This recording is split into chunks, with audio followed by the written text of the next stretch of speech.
sekolah, ikan paus pandai menyelam.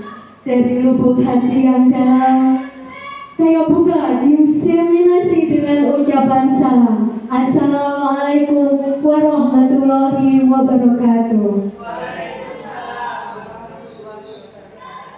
Alhamdulillahirabbil alamin wa bihi nasta'in wa la umri dunya wa din la haula wa la quwwata illa billahil aliyyil azim. Amma ba'd. Yang saya hormati Ibu Kepala Sekolah SDN Pojok 1 Ibu Sri Lestari, yang saya hormati Bapak Ibu Guru SDN Pojok 1, yang saya hormati rekan CDP Angkatan 8 saya Ibu Kristina Dwi Astuti yang berbahagia. Alhamdulillah, puji syukur mari kita panjatkan kehadirat Allah Subhanahu wa Ta'ala. Hanya karena limpahan kasih sayangnya kita bisa hadir di sini mengikuti acara diseminasi penyebaran budaya positif di sekolah. Bapak Ibu, diseminasi ini adalah salah satu tugas kami di aksi nyata modul 1.4 mengenai budaya positif. Di sini nanti ada 6 topik. 3 topik akan dipaparkan oleh teman saya, Ibu Nana, dan 3 topik akan saya paparkan. Agar acara ini lebih bermakna, mari kita buka dengan ucapan basmalah. Selanjutnya sambutan dari Ibu Kepala Sekolah SDN Pojok 1 dipersilakan.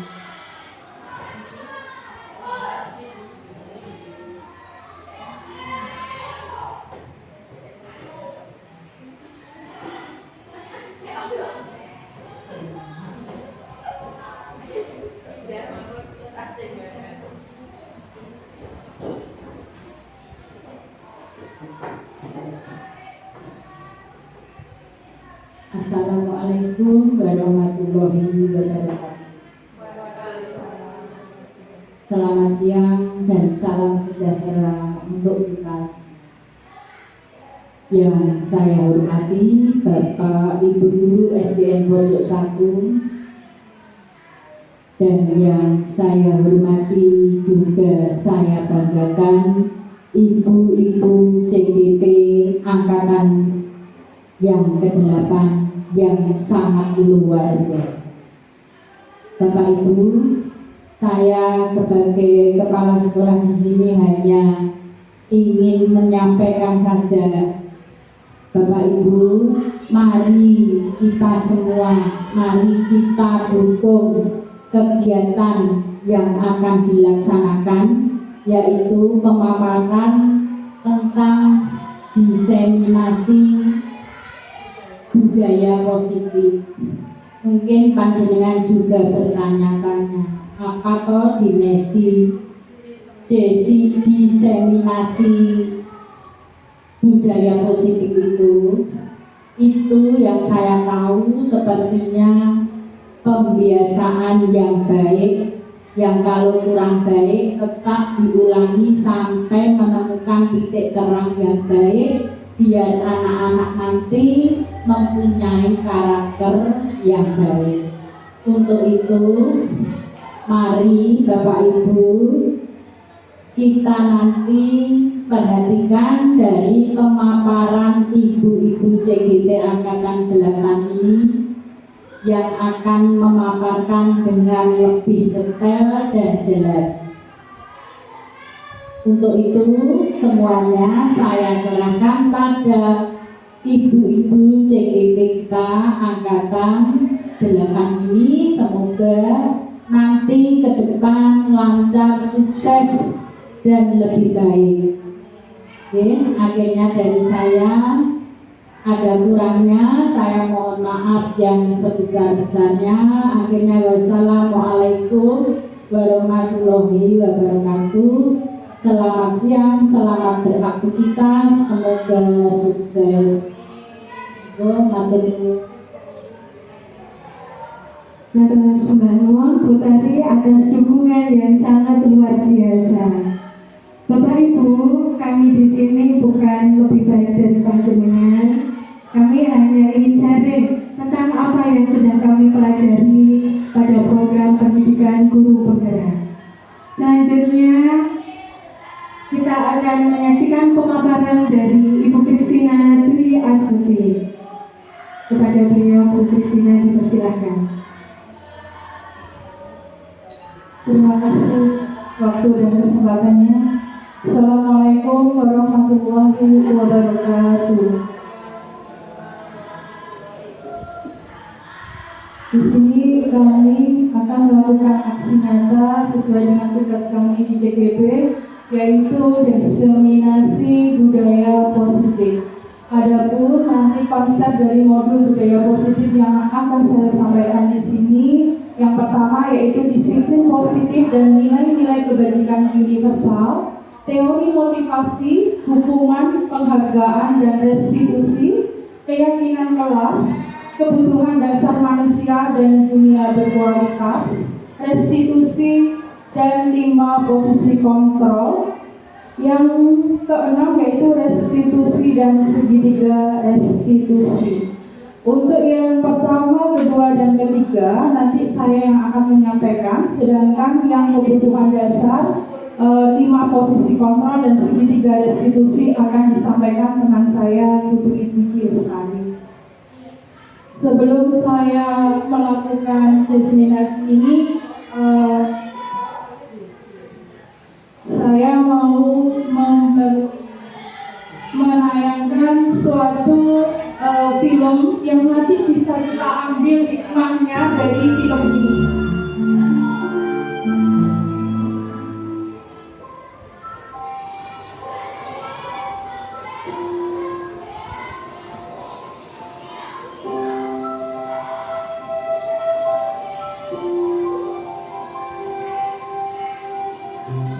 Rasanya masih kayak mimpi. Bisa sekolah di sekolah sebagus dan sebesar ini.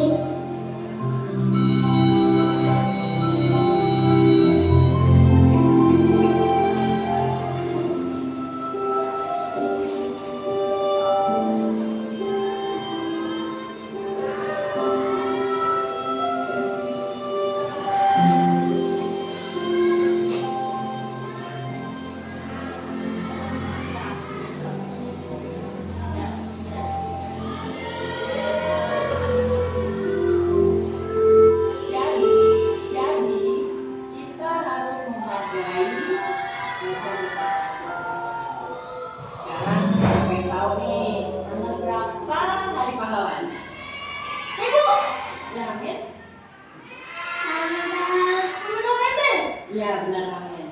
Tanggal 10 November itu adalah hari pahlawan.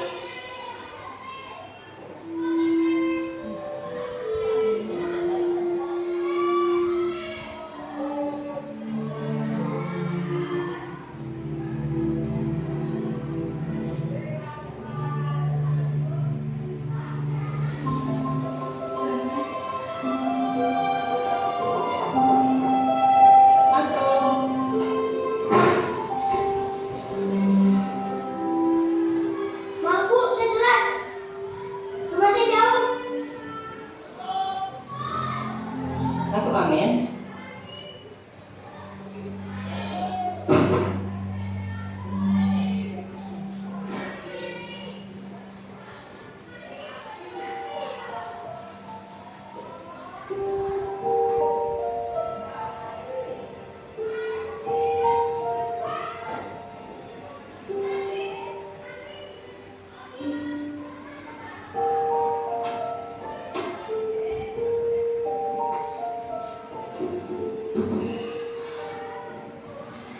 Amin, mulai besok, kalau sepatu kamu masih bikin lantai ini kotor, kamu nggak usah masuk kelas ya.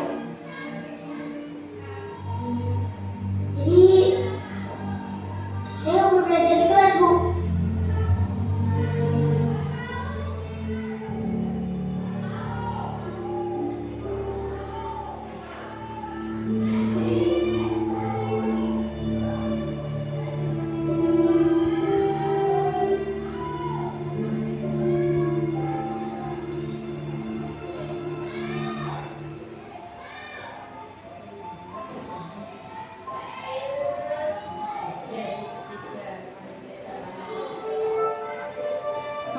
masuk sekolah, pasti Bu Guru akan marah lagi.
Guru macam apa aku ini?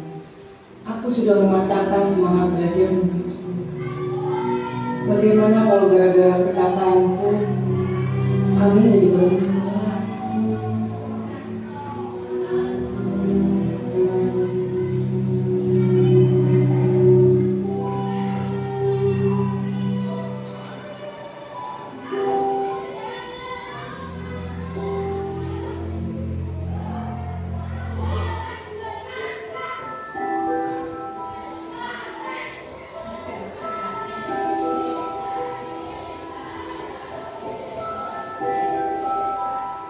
Sepertinya hari ini Amin tidak masuk sekolah lagi.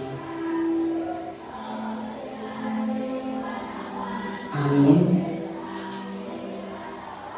maafkan kata-kata ibu yang tidak bijaksana ya.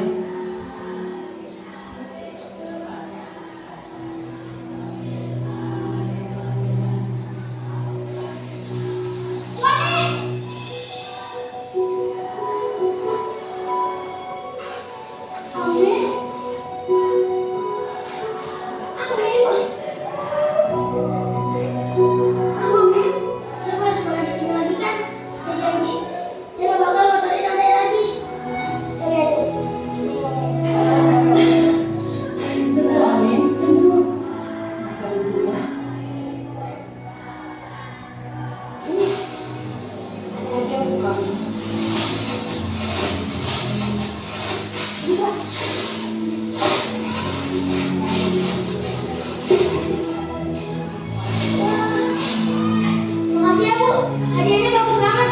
Sekarang Amin punya sepatu baru. Ini sepatunya teman-teman buat kamu. Dan kamu gak bolos lagi.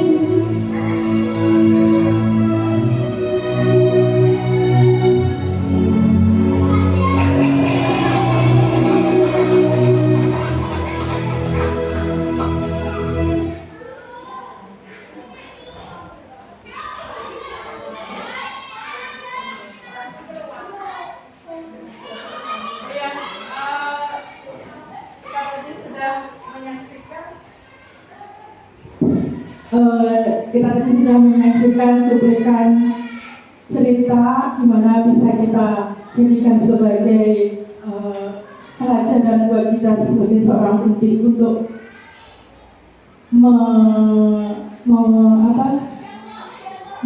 memperlakukan siswa kita itu seperti apa. Ya, jadi kita harus bijaksana, jangan sampai sedikit langkah yang kita ambil yang sebenarnya mungkin menurut kita itu hal biasa akhirnya akan mematahkan semangat murid-murid kita. Nah, di sini untuk menghindari hal-hal yang terjadi seperti yang ada di film tadi, saya bersama Dwi akan memaparkan sebuah konsep yang harus dan memang harus seorang guru ketahui. Ya, di sini ada budaya positif.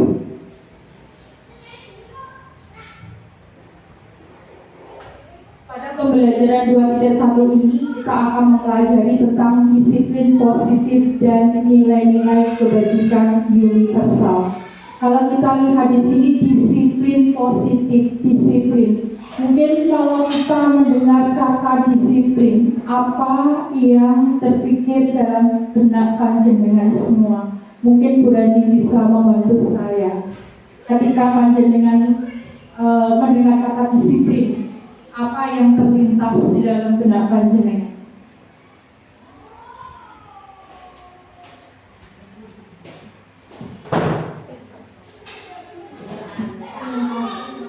Waktunya menurut saya disiplin itu yang terlintas biasanya peraturan yang harus ditaati. Mungkin Bu Alfi, disiplin apa yang terlintas di dalam benak panjenengan ketika mendengarkan kata disiplin?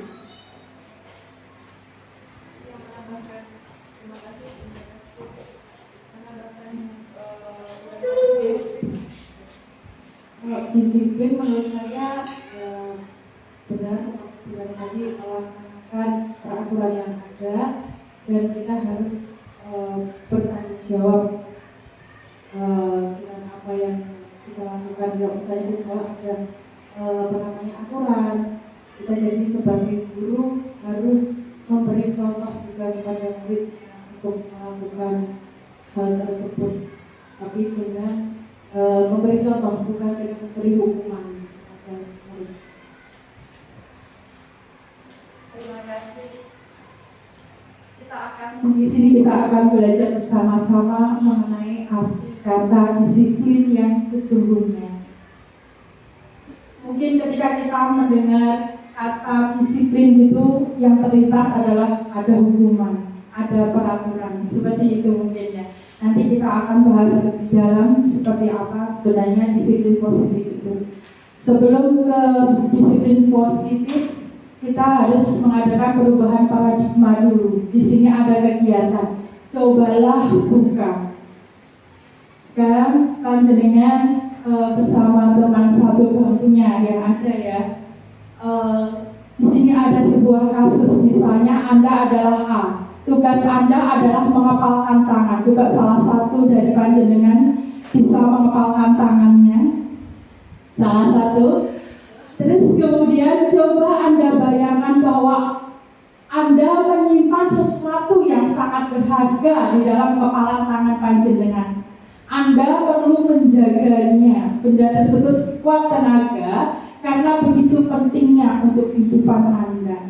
Sedangkan tugas teman sebelah panjenengan yaitu untuk membujuk ataupun menghardik, bisa mengintimidasi, memarahi, menggoda, menggelitik, bahkan bisa menawari uang supaya panjenengan mau membuka kepalan tangan panjenengan. Sudah bisa dibayangkan dan dilaksanakan. Terus pertanyaannya, apakah Anda akan membuka kepalan tangan tersebut? Apakah Anda tetap menutup kepalan tangan Anda tersebut?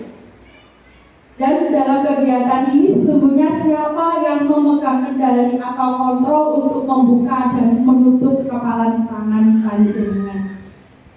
Monggo semisal seandainya panjenengan yang mengepalkan tangan dan Butari sudah membujuk panjenengan untuk membuka, apa yang panjenengan lakukan?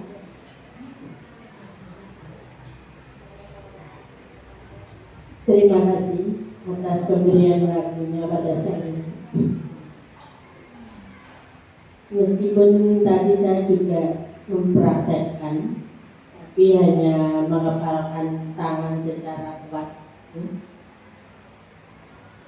Kemudian andai kata saya berpendapat, saya tidak akan membuka kepalan tangan saya. Karena apa yang saya pegang itu sangat penting bagi saya. Jadi itu apa ya? Iya. Pokoknya karena apa yang saya pegang menurut saya ya, saya pegang kuat-kuat itu sebagai pedoman saya. sebagai kekuatan saya atau harta yang saya miliki tidak akan saya lepas. Itu menurut saya. Terima kasih. Ya, tadi busuk ketika Bu Tari, walaupun dengan hardikan, dengan kebujukan ataupun dengan rayuan seperti apapun, tetap beliaunya bersikeras untuk tidak membuka kepalan tangan beliau. Nah, di sini mungkin jawaban dari pertanyaan 1 dan 2 itu bervariasi. Ada yang bersedia untuk membukanya, tetapi ada yang akan tetap bertahan menutup kepalan tangannya. Sedangkan untuk pertanyaan yang ketiga, siapakah sesungguhnya yang memegang kontrol, yang menutup kepalan tangan atau yang berusaha dengan segala cara untuk membuka kepalan tangan rekannya? Jawabannya adalah tentu diri kita sendiri. Yang memiliki kontrol atas kepalan tangan kita adalah diri kita sendiri. Apakah kita mau membuka ataupun kita akan tetap bersikukuh untuk menutup kepalan tangan kita karena memang kita merasa hal itu sangat penting dan berarti bagi hidup kita.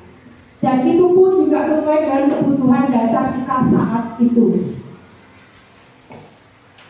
Di sini saya akan meluruskan miskonsepsi tentang makna kontrol. Tadi, diri kitalah yang memiliki kontrol terhadap apa yang kita lakukan. Kita mau A, mau B, tetap hanya diri kita saja yang bisa memutuskan, bukan orang lain. Tetapi orang lain berhak untuk mempengaruhi kita. Tetapi kontrol tetap ada pada diri kita. Miskonsepsi tentang makna kontrol. Di sini yang harus kita luruskan yaitu ilusi guru mengontrol murid. Pada dasarnya kita tidak dapat memaksakan murid kita berbuat sesuatu jikalau murid tersebut memilih untuk tidak melakukannya. Mungkin selama ini saya itu sering memaksa murid saya. Mungkin tentang gaya belajarnya atau mungkin tentang tingkah lakunya. Di sini saya kebanyakan selalu mengontrol murid saya. Kalian harus seperti ini, kalian harus seperti ini, A, B, C, seperti itu. Mungkin sebagai seorang murid, mereka akan serta-merta melakukan apa yang kita lakukan. Ada lagi ilusi bahwa kritik dan membuat orang merasa bersalah dapat mengeluarkan karakter. Dengan menggunakan kritik dan rasa bersalah untuk mengontrol murid menuju pada identitas gagal. Mereka belajar untuk merasa buruk tentang diri mereka. Misalnya kita kembalikan ke masalah mereka. Jangan sampai kita itu membuat mereka merasa bersalah. Nah, apa yang kamu lakukan hari ini? Dia pasti akan tahu, oh iya Bu, saya melakukan kesalahan, saya seperti ini. Jangan seperti itu. Ya nanti bagaimana caranya? Nanti akan kita kabarkan pada selanjutnya ya. Terus ilusi bahwa semua penguatan positif itu efektif dan bermanfaat. Penguatan positif atau bujukan adalah bentuk-bentuk kontrol. Segala usaha untuk mempengaruhi murid agar mengulangi suatu perilaku tertentu adalah suatu usaha untuk mengontrol murid tersebut. Ya. Jadi walaupun itu penguatan positif, kita tetap menjadi kontrol bagi murid kita. Jadi murid tidak berhak untuk mengontrol dirinya sendiri. Itu yang harus kita luruskan.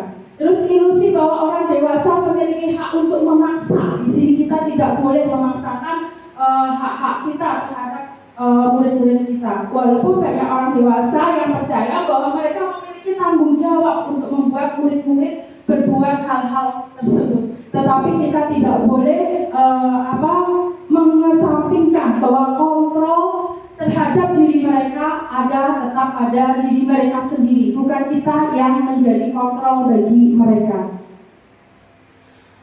Di sini perlu adanya sebuah perubahan paradigma dari stimulus respon, dari teori kontrol menjadi teori stimulus respon menjadi teori kontrol. Siapa sesungguhnya yang memiliki kontrol terhadap seseorang itu? Menurut teori stimulus respon, yang mungkin selama ini saya pegang ya, itu kita mencoba mengubah orang agar berpandangan sama dengan kita. Jadi kita sering memaksakan murid kita supaya menuruti apa yang kita inginkan. Perilaku buruk dilihat sebagai suatu kesalahan. Orang lain bisa mengontrol saya bisa mengontrol orang lain. Pemaksaan ada pada saat bujukan gagal. Jadi kalau kita gagal biasanya kita kasih aturan, guys, nanti kalau kamu nggak bisa kamu tak hukum, kalau kamu nggak kerjakan PR nanti saya hukum. Nah, itu sebuah pemaksaan ya pada saat bujukan kita gagal. Terus model berpikir menang dan kalah. Kita harus bisa merubah paradigma stimulus respon ini menjadi teori kontrol. Yaitu di sini kita harus berusaha memahami pandangan orang lain tentang dunia. Semua perilaku itu memiliki tujuan, walaupun perilaku itu tadi salah. Misalnya dari cerita yang tadi saya putarkan itu, dia tahu salah. Kalau kita lihat dia tahu salah, sepatunya berlumpur seperti itu. Tapi dia ada alasannya kenapa seperti itu. Terus hanya Anda yang bisa mengontrol diri Anda. Ini yang tepat ya. Anda tidak bisa mengontrol orang lain. Kolaborasi dan konsensus menciptakan pilihan baru dan model berpikir menang-menang. Tidak ada yang dikalahkan di sini. Jadi kita berkolaborasi. Perubahan paradigma stimulus respon ke teori kontrol ini berfungsi untuk membangun budaya positif. Sekolah perlu menyediakan lingkungan yang aman, nyaman, agar murid-murid mampu berpikir, bertindak, dan mencipta dengan merdeka, mandiri, dan bertanggung jawab. Salah satu strategi yang perlu ditinjau ulang adalah bentuk disiplin yang dijalankan selama ini di sekolah-sekolah kita. Apa itu disiplin positif? Nah, kebanyakan orang akan menghubungkan kata disiplin dengan kata tertib, teratur, kepatuhan, peraturan. Sedangkan kata disiplin juga sering dihubungkan dengan hukuman, padahal itu sesungguhnya sangat berbeda.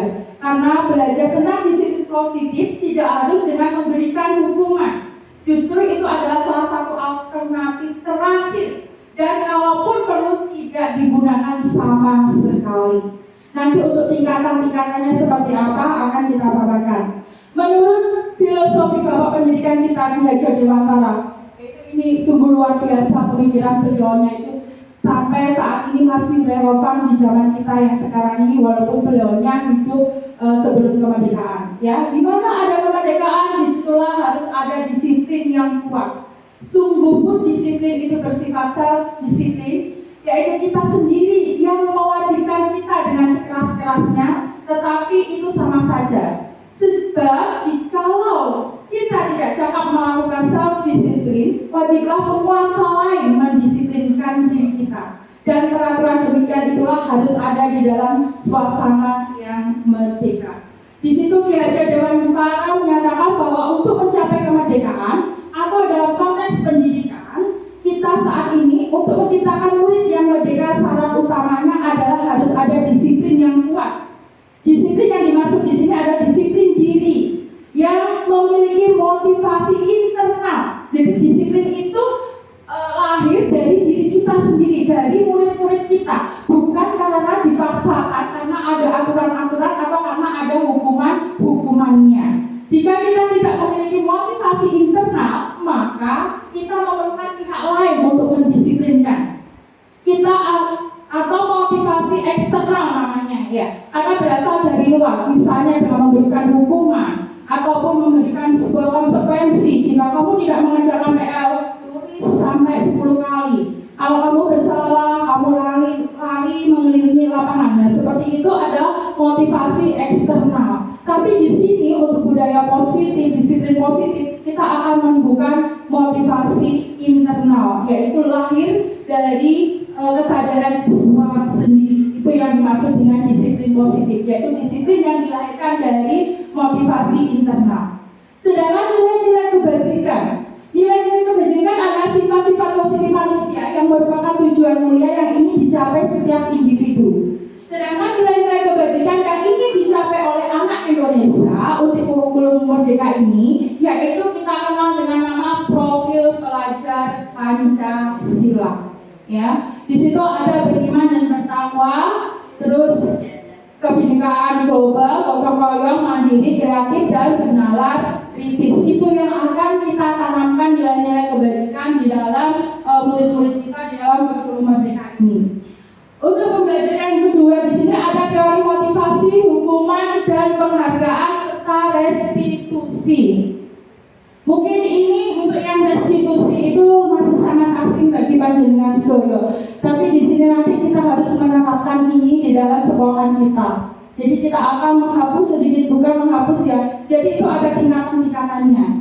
Ketika anak melakukan sebuah kesalahan, kita harus melakukan restitusi dulu. Jika anaknya bandel, konsekuensi. Jika bandel dan tidak bisa ditangani, baru. Kalaupun terpaksa harus menerapkan sebuah hukuman.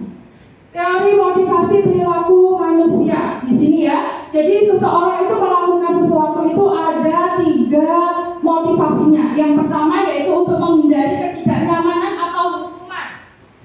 Ketika anak melakukan sesuatu yang ada di benak dia adalah apa yang akan terjadi apabila saya tidak melakukannya. Jadi anak takut karena hukuman atau tidak nyaman. Di sini ada motivasi eksternal. Terus ada lagi motivasi untuk mendapatkan imbalan atau hadiah dari seseorang. Jadi ketika anak melakukan sesuatu atau orang melakukan sesuatu, yang terlintas itu apa yang akan saya dapatkan apabila saya melakukannya. Ini juga motivasi eksternal. Sedangkan yang terakhir ini yang akan kita harapkan yaitu untuk menghargai diri sendiri. Saya akan menjadi orang seperti apa apabila saya melakukannya. Ini adalah tujuan dari disiplin positif yang akan kita terapkan yaitu motivasi internal. Tujuan dari disiplin positif adalah menanamkan motivasi yang ketiga tadi, ya. Murid-murid kita yaitu untuk menjadi orang yang mereka inginkan dan menghargai diri sendiri dengan nilai-nilai yang mereka percaya.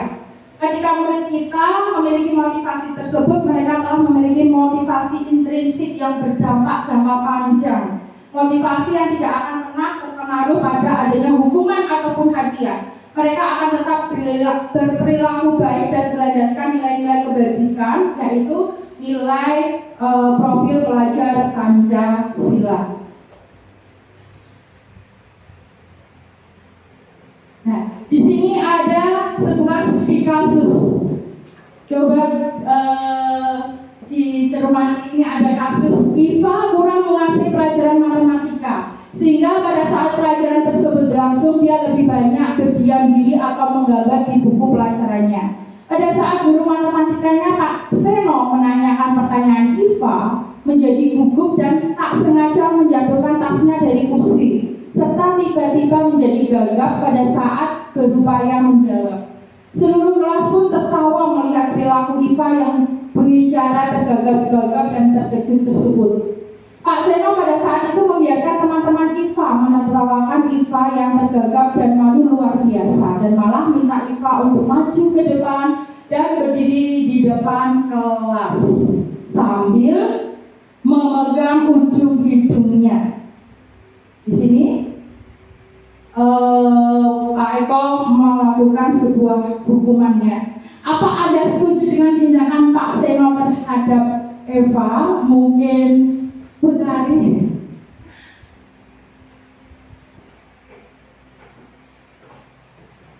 Terima kasih waktu yang diberikan.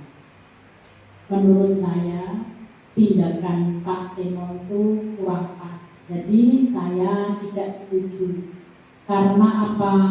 Itu bukan menerapkan disiplin yang positif. Karena anak itu dia kan tidak menguasai, berarti dia tidak menyenangi pelajaran matematika. Berhubung dia tidak senang, anak itu akhirnya alih aktivitasnya dengan menggambar. Pada waktu itu Pak Seno langsung tanya, seperti itu harusnya dia diayomi, tidak dipermalukan seperti itu. Karena dengan mempermalukan anak di depan kelas itu tidak membuat dia lebih baik, tapi itu anak menjadi terpuruk karena malu. Untuk membangunkan lagi itu kita nanti mengalami kesulitan. Untuk itu saya mohon Bapak Ibu, kalau ada anak didik kita yang kurang senang dengan pelajaran itu, mari kita gali minatnya yang positif, kita perhatikan dengan penuh perhatian supaya dia termotivasi lebih maju dengan kekurang tidak senangan itu dan bisa meneruskan yang lebih senang dengan motivasi yang baik. Saya kira dari saya, terima kasih. Pemaparan yang luar biasa dari kepala sekolah. Insya Allah setelah ini nanti Bapak Ibu guru di sini akan memahami apa yang harus dilakukan ketika anak itu membuat suatu kesalahan, supaya anak tidak mengalami istilahnya itu pengalaman negatif yang akan mereka bawa sampai nanti dewasa. Ketika kita mengingat kita saat duduk di sekolah, pasti ada pengalaman-pengalaman negatif yang mungkin sampai saat ini bisa kita rasakan, kita bawa, sampai mungkin bisa mempengaruhi kehidupan kita. Saya sendiri ketika pelajaran matematika itu saya masih ingat ketika saya dikasih hukuman karena tidak hafal perkalian di situ ya. Itu saya bawa sampai dengan hari ini dan saya masih mengingatnya. Dan hal ini tidak akan saya lakukan terhadap murid saya, itu pelajaran 2 saya. Nah, di sini kita akan membedakan apa arti hukuman konsekuensi. Apa bedanya hukuman dengan konsekuensi? Jika kita lihat yang kasus pertama, mencatat 100 kali di dalam buku kalimat saya tidak akan terlambat lagi karena terlambat ke sekolah. Jadi menulis 100 kali, apakah ini masih berhubungan dengan kesalahan dia karena dia kurang tertib? Tidak. Kalau tidak berhubungan, itu namanya hukuman. Lari mengelilingi lapangan basket 2 kali setelah terlambat hadir di sekolah, itu juga bukan suatu konsekuensi, tetapi hukuman. Kita bedakan dengan konsekuensi. Kasus yang ketiga, menggantikan kertas tugas teman yang telah dicoret-coret. Ini adalah konsekuensi. Jadi hukuman atau bukan hukuman, konsekuensi apa yang dia lakukan sesuai dengan kesalahan dia. Ketika dia merusak barang temannya, berarti dia harus konsekuensi untuk menggantinya. Jangan kita kasih hukuman dengan hal-hal yang tidak ada hubungan dengan kesalahan dia.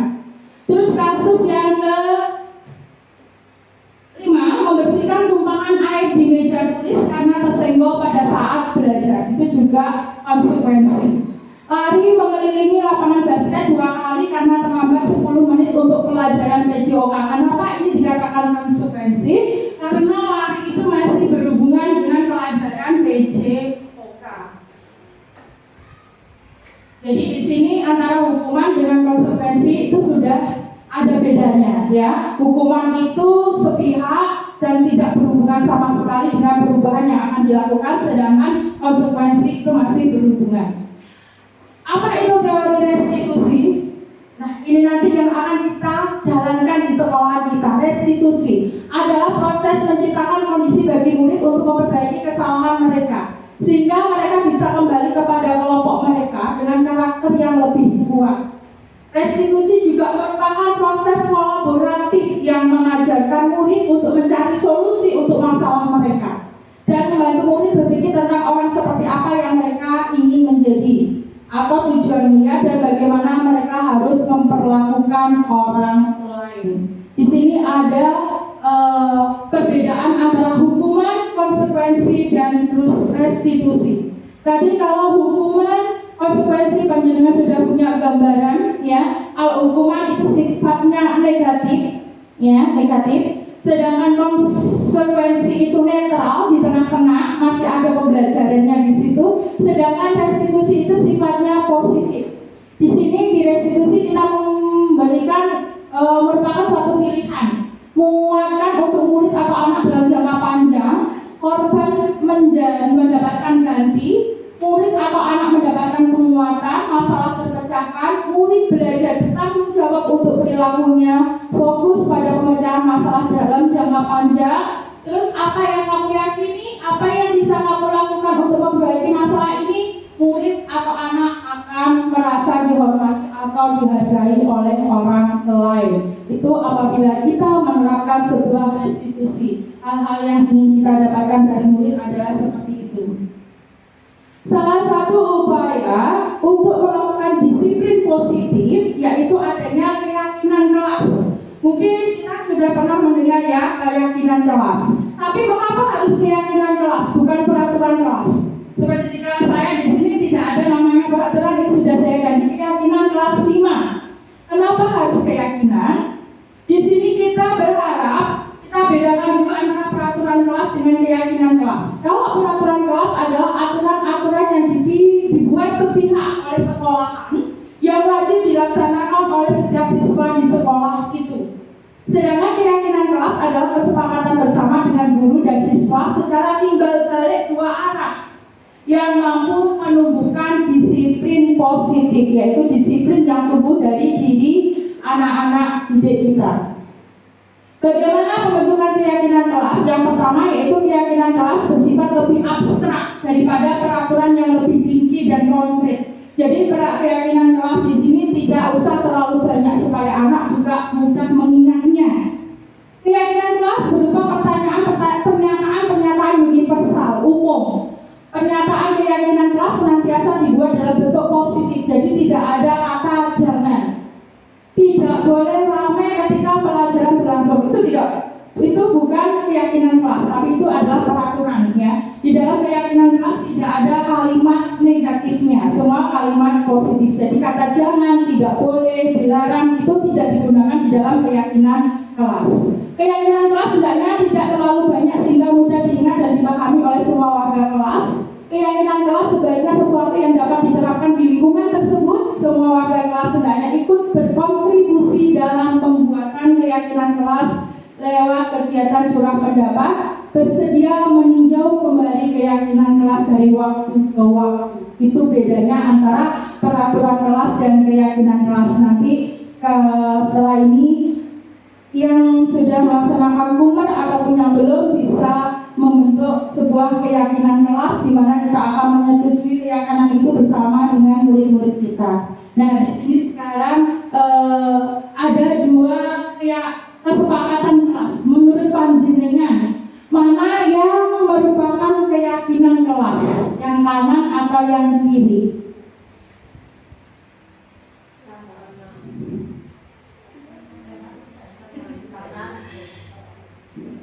Jadi kalimatnya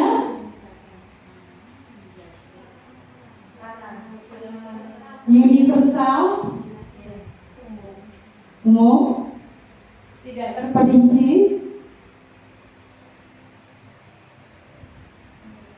Yang mana mungkin Bu Dwi? Terima kasih atas kesempatannya. Menurut saya, yang merupakan keyakinan yang yaitu datang tepat waktu, mengucapkan salam, kemudian menjaga kebersihan sekolah, berdoa sebelum dan sesudah kegiatan, dan aktif dalam pembelajaran. Kalau di kelas saya, di kelas 1, keyakinan kelasnya hanya 2, bagaimana? Kalau datang panjenengan ada 7, saya sepakati kemarin dengan anak saya hanya 2, yaitu saling menghormati dan saling bertanggung jawab. Terima kasih. Terima kasih Bu Dwi. Kalau di tempat Bu Dwi ada 2 keyakinan kelas yang sudah disepakati anak-anak. Jadi kemarin itu saya pertama mengadakan anak-anak menuliskan apa yang dia inginkan, skala kelas seperti apa yang mereka inginkan. Jadi mereka membuat peraturan kelas dulu. Peraturan kelas pasti ada kata-kata negatifnya di situ. Dilarang makan di dalam kelas, dilarang berkeliling kelas, dilarang ini, dilarang ini. Nah, akhirnya dari semua pendapat anak-anak saya kumpulkan, kemudian saya rangkum, kemudian saya buat kalimat positif. Dan hasilnya di situ ada 7 keyakinan kelas 5. Yang pertama yaitu mengamalkan ajaran agama untuk kebaikan Di sini intinya anak-anak sebelum pelajaran harus berdoa dulu, kemarin seperti itu. Terus rasa aman adalah hak setiap orang. Tertib saat belajar mengajar, menjaga kebersihan diri sendiri, kelas dan lingkungan sekolah di sini banyak sekali kemarin ya. Ikat tepat waktu, harus ikat, harus membuang sampah di tempatnya. Akhirnya saya kumpulkan menjadi menjaga kebersihan diri, kelas dan sekolah, menciptakan suasana yang sejuk dan teduh di lingkungan sekolah. Anak-anak pengen kelasnya itu tampak hijau kemarin. Terus saling mengingatkan, mendukung dan membantu antar teman, menata ruang kelas dengan gambar-gambar edukasi yang menarik. Itu yang diinginkan anak-anak kemarin. Untuk materi selanjutnya saya serahkan kembali waktu dan tempatnya pada Bu Dwi.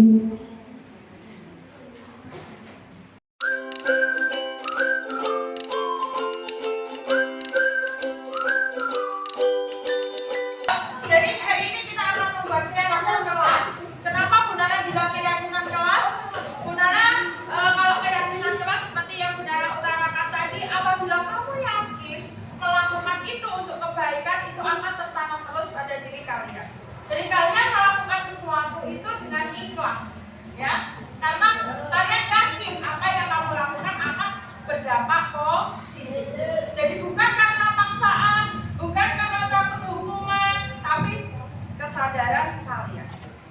Makanya bagaimana nanti di sini Bu Nana akan membentuk menjadi 4 kelompok 4 ya, kelompok 4 ini bisa gabung ke sini sama ke tempatnya Java. Apa ini aja? Ini aja. Dwi, kamu ke tempat Java. Yuk, Nesa sama Vesa ke sini. Dibawa aja, nggak apa-apa ya. Terus nanti Bu Nana akan membagikan ini. Ini adalah sticky note ya, Bu Nana bagikan. Nanti kalian rembukan dengan kelompok kalian. Kira-kira kita buat peraturan dulu. Kalian ingin membuat tata tertib atau peraturan kelasmu ini seperti apa? Misalnya tidak boleh rame selama pelajaran berlangsung. Menjaga kebersihan kelas.